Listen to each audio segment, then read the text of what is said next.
one thing I do with our team a lot and with our practice members is like looking at a goal that's maybe like this is our ultimate goal and then kind of reverse engineering it. Welcome to the Miracle Academy.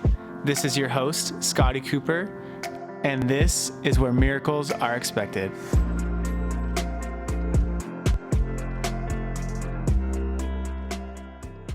Welcome to the Miracle Academy podcast. I'm your host, Scotty Cooper. Today we're doing another edition of my book review, and this one is one of my favorites, Think and Grow Rich by Napoleon Hill. So for those that have read this book or don't know, Napoleon Hill was tasked with following around Mr. Carnegie, and this book was written in 1937. And he went around and kind of found a lot of stories and things from leaders of that day to figure out what was the commonality between them all. And this is the result. The book is Think and Grow Rich. I think the biggest part that was that I saw with it is the commonality between a lot of the leaders of the day and today is the success mindset. And a lot of my mentors have told me, like, hey, this is the book to read because it helps you develop that and be able to see the world differently. An excellent example of this was just a few minutes ago before we started shooting.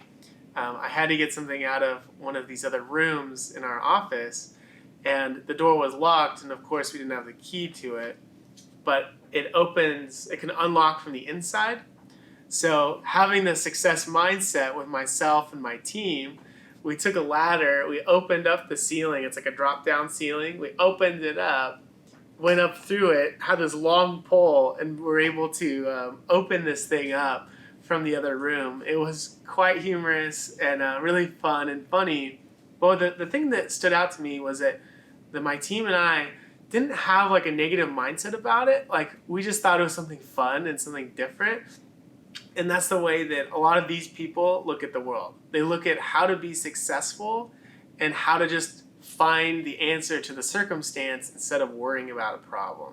So I think that that was huge for me. And in this book, the first chapter is called Thoughts Are Things. So if you watch my video with Glenn, one of my mentors, he talks about how thoughts create your reality. And it's funny because he told me that a long time ago, but then I also got this reiterated to me in another way by this chapter, Thoughts Are Things. That first story is talking about 3 feet from gold. But the next chapter talks a lot about desire. And one of the things that I really liked from this, that I've kind of realized more from reading other books and more things about the mind, and how this was written in 1937, but it still applies today, and how you can turn your desires into gold, or really get your desires. He has this nice like checklist of here's the steps you do that. The first thing is to have an exact amount or an exact desire, what you want. If you watch my video where I did the book review with Dr. Joe Dispenza's book, Becoming Supernatural, we talk about a clear intention with an elevated emotion. This is the same thing, having the exact amount or the exact thing you want, the clear intention. In this checklist, the first thing is the exact amount. Second is, what do you intend to do to, like, in return for that exact amount? Third is a definite date about when you want to have it. And then after that, having a definite plan of how you want to do that, right? Some of that I agree with, and some of that I don't agree with as well, because I think that if you have the elevated emotion with the clear intention, you can find it. But I also think, like, if you want to become a bodybuilder, that you should probably go to the gym. It's not going to just happen automatically, but you need to do some of the work. Then writing out a concise statement of how you're going to get it, so what exactly you're going to do, and then reading that out loud multiple times a day. This is something that my wife and I do. We kind of made like a little, we call it a mind movie that's kind of doing the same thing, where we decided the things we want, and we help watch that to help program ourselves to knowing what it is that we really want. A lot of this desire chapter also talks about having the imagination to like really go big, to really think of like, here's like something that would be incredible for me and not just settling. And this is one thing that I talk to a lot of people about. It's that no one is ready for a thing until he or she believes they can acquire it. And that was amazing for me because, I have people that say like, oh, I really want this thing, but they can't even imagine it yet. And until you can believe it and imagine it, could you actually get it? The next chapter talks about faith in yourself. And in this, they also talk about kind of the self-suggestion, or he calls it auto-suggestion. And then also kind of the how negative thinking and doubt really affects you. So when he talks about auto-suggestion in the book, I'm kind of thinking about like the subconscious mind, right? So in your conscious mind sees kind of more your decision making, where your subconscious is kind of like your camera that's just recording everything over and over. It records everything and it files it for you. And you can have things that are filed that you really don't want to have, right? And what you find that a lot of times things that you've been programmed or that you've been recording can end up influencing decisions in ways that you might not want. So he realized this a long time ago, and how if you have fear or doubt or unbelief, it can program you to think that way. And that's something that we really don't want. He also talks about how the emotion of love is close to faith. And he says here, this is a reason that love comes very near to translating one's thought impulses into their spiritual equivalent. That was a thing that we had highlighted that I had liked, and realizing how love and faith are very much connected. Me coming from a Catholic upbringing, a lot of the songs and things you would say in church and school talked about how love and faith were something that were very intimately connected, and I really liked that from this chapter. The next chapter talks about, kind of that auto-suggestion, which is really the subconscious mind. So I think something that I've done in my life, and if you watch the episode with Marco, he and I talk about how we don't watch things that don't serve us, right? So I don't really watch scary movies. I don't watch things that are really negative. I like more uplifting things. I like learning, because if my camera that's always recording, I want it to record good stuff. I want it to be like things that can influence me positively. So I really focus on being able to have that power of auto-suggestion working in my favor. This was a part that we had highlighted. It says the subconscious mind takes any orders given it in a spirit of absolute faith and acts upon these orders. So I liked that a lot. So when you just truly believe in something and you have the faith in it, the subconscious mind will help you kind of get that. A lot of this book talks too about just being able to repeat stuff, right? So when you keep repeating it and you keep reading it and it's something that you wrote like that, it really helps ingrain to your subconscious so you can continue to program yourself positively. One thing that I do, like I mentioned with the Mind movie, is there's this other video I watch that's it's of a kaleidoscope. And it's very interesting because it can help you kind of get into the state of mind that makes you more suggestible. So you can watch this video, and then if you read kind of your purpose or like the things you're trying to achieve after it, it can basically go straight to your subconscious mind, so you're speaking right to it. That's kind of more of an updated thing with technology and brain science that I utilize a lot, that I really like. This is something that's highly used in our practice a lot. A lot of people, especially with doctors or teachers, they teach. They don't educate. So teach means to put in, whereas educate is to draw out. I think this was something that we really do a lot in our practice. Instead of just kind of lecturing at people, we help them see what they need to know, and it comes from them, and it becomes something that they can really grasp and really be able to utilize in their life. In this book, it also talks about specialized knowledge and how I really identify with that. Because like in school, I was not the guy. I mean, I was a very good student, but I hated remembering like the equation, like a chemistry equation.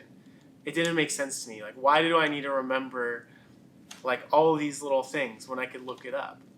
And that's kind of what this talks about, is like, it's good to have general knowledge, but if you have people around you or technology around you that can get you that little answer that you know how it works, but I can just plug this in, that's really where you can do special things. And so there's a story in this about Henry Ford and how some people thought he was a little bit ignorant because he didn't know about all these little facts and figures. But he said, I don't need to know those. All I need to do is I can press this button and I can have someone arrive in my office and tell me the answer I need to know. That's something that I definitely identify with because I realize that I can do the same thing. I can use technology to help me get to what I need to get to. This next chapter after the specialized knowledge talks about imagination. After that, it kind of goes more into the organized planning. So it gives you kind of like a checklist and a list of like, what do you need to do to get to where you want to go? One thing I do with our team a lot and with our practice members is like looking at a goal that's maybe like this is our ultimate goal and then kind of reverse engineering it. So the way I would think of it is like, if you ever seen like the movie Independence Day, where they've got like that big ship and they want to figure out like, how can we fly this ship? So they're trying to study it, this alien craft, so they can fly it and save the world.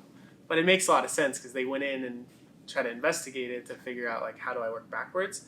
Same kind of thing for us. Like if we have a goal in mind, being able to kind of work backwards. I have an intern that she and I just did this the other day. We were talking about how at the moment she doesn't eat the best. And it's been a struggle for her for a long time. So what she and I talked about was, okay, what's our end goal? She said, well, my end goal is I want to be a doctor that serves the community and helps them be able to be healthier. Great. So what else does that look like? How does that person eat? She goes, well, that person eats healthy so they can educate, which is drawing out from their community and being able to make a difference. I say, awesome. So if this person does that, what would the person that's maybe just younger than that or just shorter than that, what does that person do? Oh, well, that person probably has knowledge of food and how to eat. Great. So we just kind of worked back to, okay, well, where are we at now? Well, here's our big goal, but let's start taking little steps, just really small steps to being able to get closer to that goal. And let's figure out an objective we can do now.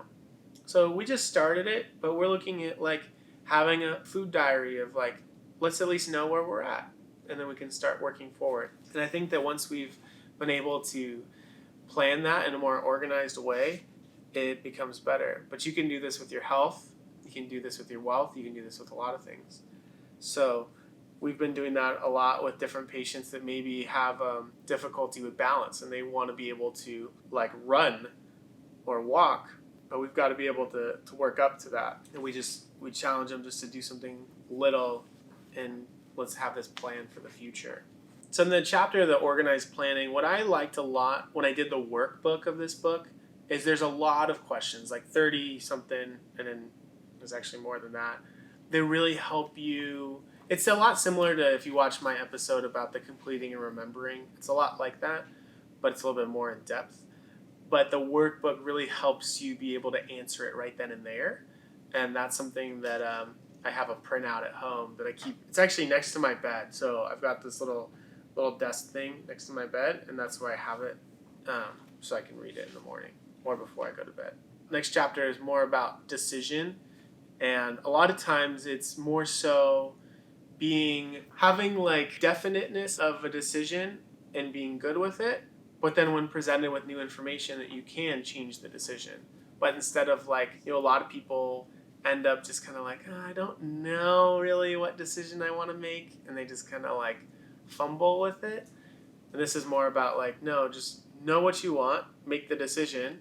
And then if it requires a change, then make the change and just do it. This has become really apparent with me working on my house because there's like, when you're remodeling a house and you have to decide like where you want the light switch, you just got to do it and decide it. Because if you like wait around, it makes everything else take longer. So like, I've gotten really good with just like, yep, we want the light switch there. Let's do it. Let's get it done. And that was something new for my wife to kind of learn. And she's improved a lot to be able to get better at kind of that, being definite with our decision. And then when presented with information that may be contrary or could be better, being able to be like, okay, and be like, okay, you know what, that makes more sense. I'm okay with changing it. I don't have to be connected to that decision. I don't have to be offended because it wasn't what I thought of first. And that's something that I've really had to learn. Because, sometimes I will have an idea and I think it's really good and I'm really excited about it. And then it might not be the best idea. And when I was younger, I would kind of take it personally and be like, oh, well, my idea was better than that idea. But now instead I'm like, you know what, I want a better outcome. And if that means your idea is better than mine, then let's do it. Next one is persistence. I think for me, when you have your persistence really backed by your purpose and your mission and your vision and looking to get fulfillment and having like a definite way of how you're going to do that, I think it's much more successful. So I always I'm persistent on things that really align with my purpose, right? So even if I get knocked down, I get back up and keep going. And then I realize that I'm not necessarily as persistent in things that don't matter as much or that don't align with my purpose or my values. So if we watch that other video where we talk about values and talk about purpose, this is why I've said in that video that when you have that guide of like, this is now my roadmap from now on, it makes it a lot easier and better. Next chapter is the power of the mastermind. So this is talking about how when you meet up with other people that are in a similar journey as you, it can create magical experience. So recently, myself, my wife, and my parents went to a mastermind meeting where it's the top 150 chiropractors in the world. And it's really cool because all the people that go to this event are the leaders in the industry. And they, have done all these amazing things, and they vibrated at a different level, I would say. They get it, and they're extremely successful, and a lot of them are my mentors and people I've looked up to my whole life. But I find that when you're in this group, that when you kind of mingle with people that are the leaders, it helps stimulate your own mind and your own thinking, and I absolutely enjoy that. And I find that when I surround myself with people that I view as people that have mastered or are mastering their craft, have a lot to offer me and have a lot to, it talks about multiplying your brain power. And that's really what I feel like those kind of groups do. So I encourage you to, if you're not the leader or you want to be the leader, find who the leader is and just pick their brain. Figure out how to be more like them. And that's why I give back a lot with our internships, because the thing is that I feel like I'm a leader, and I feel like the people that intern with us, they want that. They want to know how can they multiply their brain power. And meeting with with other minds like this, I think is pretty incredible. So I'm going to kind of skip towards the end, because a lot of it's stuff that I've really talked about. But I really like the self-analysis questions. And this was something that when I read this book or reading the workbook, I answered and I'd write down. It helps me take more of a introspective look at myself. And I'm just going to read a couple of them. For example, do you complain often of feeling bad? And if so, what is the cause? Do you frequently make mistakes in your work? And if so, why? Are you sarcastic and offensive in your conversation? Do you deliberately avoid the association of anyone? And if so, why? Do you often feel self-pity? And if so, why? Do you like your occupation? If so, why? So there's a lot of that as I was reading, it made me think and really be able to kind of open my mind up to more things. But I think the biggest thing with this book is it served as a motivation for me and a way to, it gives you a lot of practical things you can do every day. So I highly suggest reading it. I think there's going to be some chapters that it's going to take you a long time because there's a lot of questions in it. So you could just read through it and just breeze through the chapter. But I find that when you really take the time to answer those questions for yourself, you get a lot more out of it. And I think that some of the activities, like I said, those steps to achieving what you want to achieve, I think when you really take it seriously and do it, that you'll achieve it. And I can speak from experience that all those things I did do. So I've done that. I need to update mine. I think it would be good to do the workbook again. And that's what I mean is that this is one of those books you could continue to revisit and still get value from. Like as you level up, it's like, okay, well, let's go through this book again and find the things I missed before. This is one of those books you could do that. So thank you so much for watching this episode. Let me know if you've read this book or how it inspired you, or maybe something that you took away from this book maybe we didn't talk about. But if you like these book reviews, leave me a comment, let me know, and we could do more of them. But thank you so much for watching the Miracle Academy podcast. I'm your host, Scotty Cooper. This is where miracles are expected.